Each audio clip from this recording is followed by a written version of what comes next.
Abusos contra crianças, adolescentes e mulheres. Uma atrocidade que cresce, e não só no Brasil, gente, mas no mundo inteiro. Esse é o tema do livro Da Ferida à Cicatriz, Minha História de Abuso, Rejeição e Superação, que será oficialmente lançado hoje à noite. A autora desse corajoso relato, acompanhado de importantes reflexões e orientações, é a escritora Márcia Pires, nossa convidada de hoje. Márcia, seja muito bem-vinda, um bom dia para você. Um bom dia para você também. Obrigada por nos dar esse espaço para poder falar um pouquinho do nosso livro e da minha história, né? Bom, a gente que agradece. A gente agradece muito e eu queria dizer primeiramente para você, parabéns. Parabéns pela coragem em transformar o seu drama pessoal em instrumento para resgatar a saúde emocional e a dignidade de outras vítimas de abuso e da violência doméstica. Isso é muito importante, isso encoraja a vítima a pedir ajuda que muitas vezes não sabe nem por onde começar. Então eu queria que você contasse um pouquinho do que aconteceu com você, como foram esses abusos que você sofreu, não só na fase da infância, mas depois também, que te levaram a trazer essa obra hoje pra gente. Logo de pequena, eu senti ser um erro. Ter vindo ao mundo e eu era um erro. Eu era um peso para os meus avós e isso desencadeou já um complexo de inferioridade. Eu me comparava com as outras meninas na escola, eu não tinha a mesma estrutura familiar que as outras tinham. E depois, quando mais tarde minha mãe mudou-se para o apartamento dela, ela não me levou com ela, ela me deixou com os meus avós. E isso me deu uma sensação de rejeição. A criança processa de uma forma diferente e confirmou aquilo que eu tinha dentro de mim. Eu sou um erro, eu sou um peso para todos. Me deixando ali na casa dos meus avós, por causa de uma situação familiar, ela me deixou vulnerável a uma pessoa da família, meu tio, o tio preferido. E ali houve a oportunidade dele me abusar sexualmente por 1 ano e meio. E me manipular. Por quê? Para não falar. Muitas vítimas passam pela manipulação ou ameaça. Para mim foi uma manipulação emocional. Se você falar, você vai causar mais distúrbios no coração do seu avô. Não era o abuso que causaria isso, seria eu falar. E depois disso, já me sentindo, como a matéria mostrou, a criança se sente perdida, suja, ela não consegue explicar o que acontece com ela. Eu futuramente, muito carente, me sentindo feia, me sentindo incapaz, me lancei num relacionamento. A princípio, nenhuma pessoa que tem um perfil de violência vai falar para você, sai da minha frente no primeiro dia que você começa aquele relacionamento.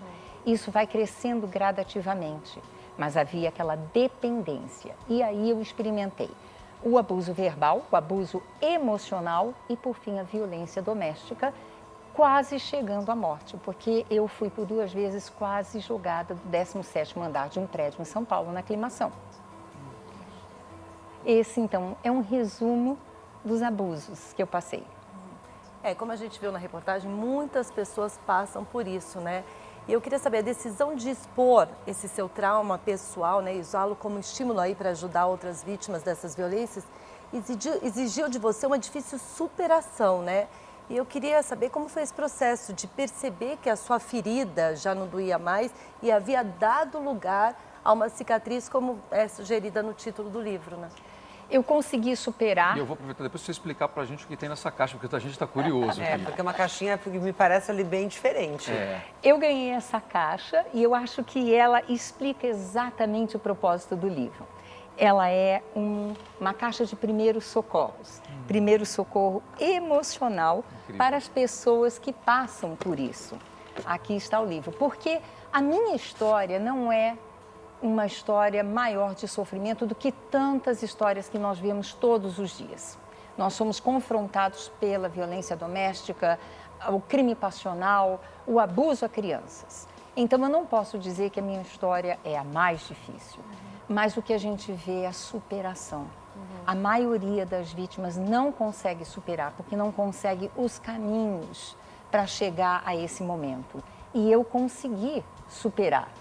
Uma das coisas que vocês... Por que nós falamos da cicatriz? Porque eu falo hoje, é como se eu estivesse contando a história de alguém. eu vi na nossa matéria que ela se sente, ela fala, essa dor não vai sair nem depois de morta. Mas eu queria falar para você que é possível, porque essa dor que eu tinha saiu e a sua vai sair também. Então, o que me motivou foi porque o processo foi bem sozinho, é uma caminhada sozinha. E eu fui descobrindo como superar, como entender os meus traumas, como identificar reações que eu tinha que eram provenientes desse abuso. E a maioria das vítimas não tem essa plataforma. Começa pelo fato que é muito vergonhoso falar de um processo desse. Você tem que se expor para pedir ajuda. Essa acho que é a parte mais difícil. Não Depois é? do abuso, da violência, você dar voz e verbalizar aquilo para alguém. Porque, primeiro, muitas vezes as pessoas não vão acreditar em você, vão achar que é mentira. E aí você ter a coragem de se expor dessa forma realmente é muito forte, né? Foi um dos processos que eu passei, porque depois, já adulta, num confronto com a minha mãe, eu falei para ela, esperando pelo menos alguma empatia, um apoio, uma empatia, uma surpresa. E ela falou, não acredito em você. Não veio o que você E esperava. essa dor de não ter sido acreditada, eu acho que foi mais forte do que o abuso. Então, as pessoas, de forma geral, não têm uma plataforma. E a outra coisa que a gente carrega é assim, o que vão falar de mim? O que vão pensar de mim? É como se eu falasse e eu carregasse agora uma marca. E a vítima se sente marcada para o resto da vida. Até na forma que ela se conduz, que ela se apresenta, ela não precisa falar, eu passei por abuso. Mas existem sinais que as pessoas percebem que tem alguma coisa ali. Ela não gosta de falar determinados assuntos, ela não gosta de comentar determinadas situações que a gente vê na televisão. Fica mais introspectiva também, muito. né? Eu creio que para quem está passando abuso ou passou, a matéria foi muito forte, muito difícil até de lidar com as imagens, porque passa a ser um retrato daquilo que ela vive todo dia. Ainda que o abuso tenha acabado, se ela não superou, é como se aquele filme tocasse na mente dela, todos os dias. Olha, o livro traz um relato seguido de reflexões e ações justamente para superar os abusos, que é um pouco do que a Márcia está fazendo aqui, por você que está nos acompanhando, que está assistindo e que pode estar passando por isso, ou já passou por isso. Qual o primeiro passo para alguém tentar se libertar dessas violências, Márcia? O primeiro passo é crer que existe uma vida melhor, e isso eu acho mais difícil. O abuso coloca uma mentalidade de que você não tem direito a uma vida melhor. Você nunca vai conquistar uma pessoa melhor, uma situação melhor, uma posição melhor, porque você já está marcada, você é mercadoria de segunda mão, você já foi saco de pancada, você já não tem mais a sua identidade. Perguntar para uma vítima o que você gosta, o que você não gosta, isso é um processo muito difícil. Ela é induzida a gostar daquilo que o abusador a fez gostar. Olha, você está dando até agora, eu estou vendo alguns sinais de como suspeitar, né? Mas eu queria que você fosse mais claro. Como que a gente pode suspeitar os familiares e amigos para ajudar alguém que esteja passando por um abuso? Eu vou, assim, são muitos sinais e a vítima, por questões até mesmo de ameaças de morte, nós temos violência doméstica e crime passional que é banhado numa ameaça de morte e muitas vezes não só ela chega num ponto que, ok, se ele vai me matar, melhor assim, mas a ameaça é pertinente à família. Filhos, pais. Filhos, pais, muitas vezes até machucando um animal de estimação para te atingir, né? Então, a pessoa fica assim completamente perdida e ela quer procurar ajuda, mas ela tem muito medo. Então, um dos sinais é o isolamento. O abusador vai fazer questão ou propósito de lhe tirar do seu meio de apoio, de lhe afastar de família. Então, as visitas à família são menos frequentes, as conversas telefônicas são muito rápidas, porque ele está do lado, vigiando o que se fala. Ele vai pegar o celular para ver se tem algum pedido de socorro, né? E afasta da família, afasta dos amigos. Todos os amigos têm um defeito, todos os amigos querem tirar proveito de você. Então, você não pode ter essas amizades. Você não sai mais com os amigos, você não sai mais com os colegas de trabalho. Se tiver um evento da empresa, ele não vai permitir você ir. E, por fim, há uma mudança do comportamento. Aquela mulher era uma mulher alegre, era uma mulher feliz, ela vai pôr um sorriso. Eu era uma assistente de diretoria de uma multinacional. Todo dia de manhã eu tinha que colocar um uniforme, digamos assim, uma roupa corporativa, e eu liderava uma equipe de trabalho da área, trabalhando em uma multinacional. Eu botava um sorriso, mas é aquele sorriso... Era a roupa e a máscara, né? E a maquiagem, para cobrir as marcas de talvez um soco, de um empurrão. Então, eu botava aquele sorriso, mas quem estivesse perto de mim sabia que o sorriso era muito hostilizado e pouco depois o olhar, a tristeza. E quando se tenta falar, tá tudo bem com você? A pessoa desvia o olhar e fala, tá tudo bem, não, tá tudo ótimo. Esse fim de semana eu fui em tal lugar. São alguns sinais que talvez aquela mulher ou aquela criança precisem de ajuda. E são sinais muito importantes, que muitas vezes até para quem está ao redor, pode parecer uma bobagem, um momento de estresse, imagina, tá tudo certo, vai passar. Mas não passa, porque a gente acaba normalizando aquilo que não é normal. Porque um abuso, ele destrói sonhos, ele corrompe a autoestima. E como você disse aqui, faz muita gente sentir uma mercadoria de segunda mão, um ser humano que não tem uma chance melhor. No seu trabalho de apoio às vítimas de abuso, como é que você faz para resgatar essa autoestima, essa autoconfiança, esse dizer, eu posso mais e eu mereço? É uma hora de ajudar quem está em casa agora, viu, gente? Você que está passando por isso agora, preste muita atenção. É um processo e no livro eu vou passo a passo, porque muitas vezes a gente tem que voltar um pouquinho atrás e refazer aquele processo. Mas uma das reflexões mais importantes é fazer você entender quem você era antes do abuso. Então, essa menina de 6 anos de idade. Você tinha 6 anos essa foto? Essa foto. Quem ela era? Quais eram os sonhos que ela tinha? Ela era uma menina feliz, ou uma mulher, ou uma jovem universitária, seja qual for a sua condição. Quem você era antes do abuso? E lhe levar a entender que você ainda é aquela pessoa. O abuso vai tentar te convencer que você está marcada, que você é uma mercadoria de segunda mão, que você perdeu o seu potencial. Mas não, você ainda é aquela mulher bonita, inteligente, com potencial.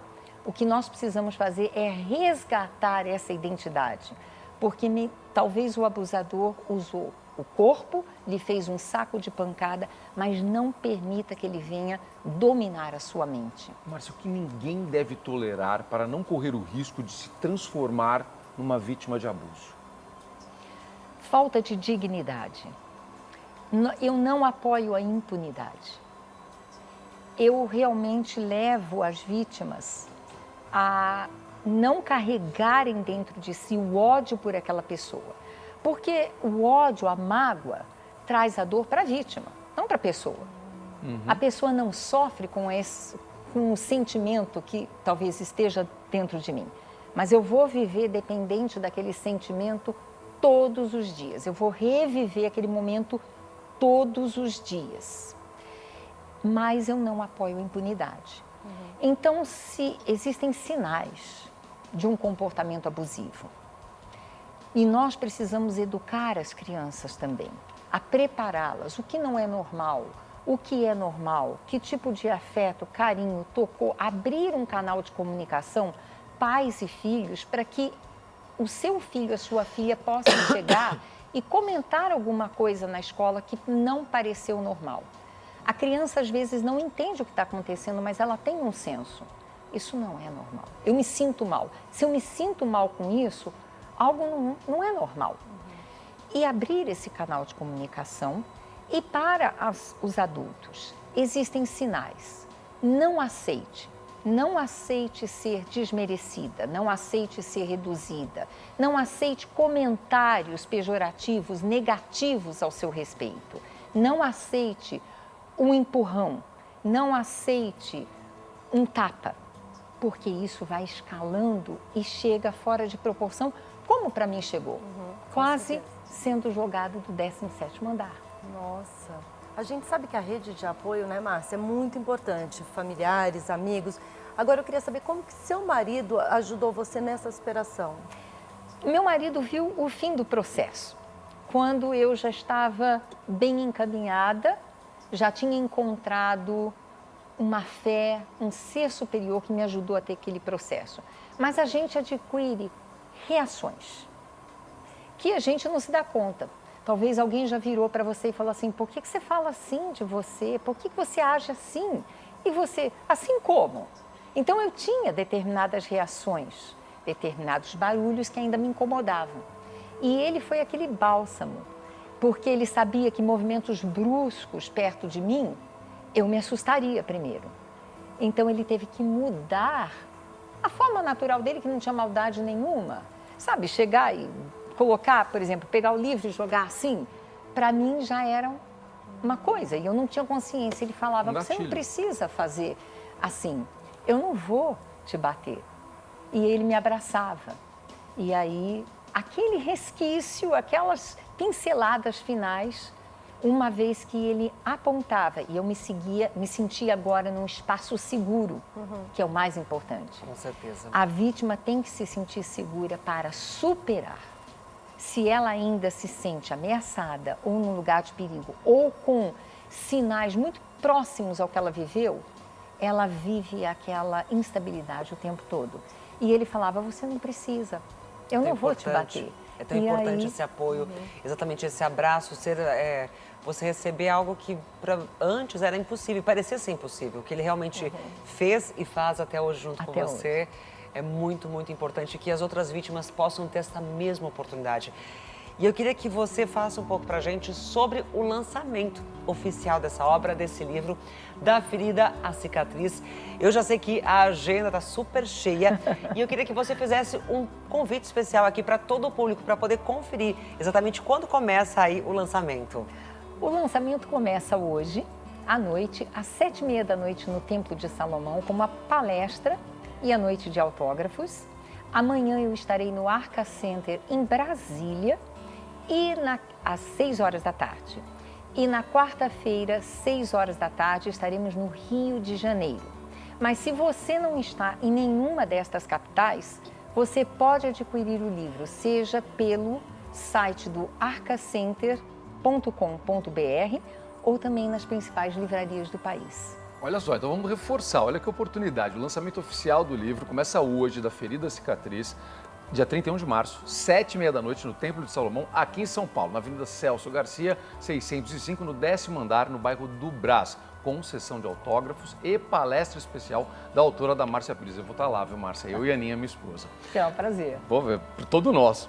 Ó, amanhã, dia 1º de abril, também tem noite de autógrafos e palestra especial da Márcia na capital federal. A partir das 6 horas, como ela disse, no Arca Center Brasília, Solo Sagrado de Taguatinga. Vai anotando, vai anotando. Na quarta-feira, dia 2 de abril, será a vez da noite de autógrafos e palestra especial no Arca Center, Rio de Janeiro, no Solo Sagrado, Avenida Dom Helder Câmara, 4.242, em Del Castilho, a partir das 6 horas. Não dá para perder, viu? Olha, se você de casa quiser mais informações sobre as noites de autógrafos e também sobre as palestras especiais da Márcia Pires, em São Paulo, Brasília ou Rio de Janeiro, é só entrar no site ou seguir o perfil da Unipro Editora no Instagram e também no Facebook. Acesse o site www.unipro.com.br e obtenha os detalhes dos eventos com seus respectivos horários e endereços. Márcia, parabéns pela coragem, parabéns por esse livro e por todo o seu trabalho. Muito obrigada. E obrigada, viu? Muito obrigada. Obrigado, Márcia. Muito obrigado. Nos vemos mais tarde. Mais tarde. Muito obrigado.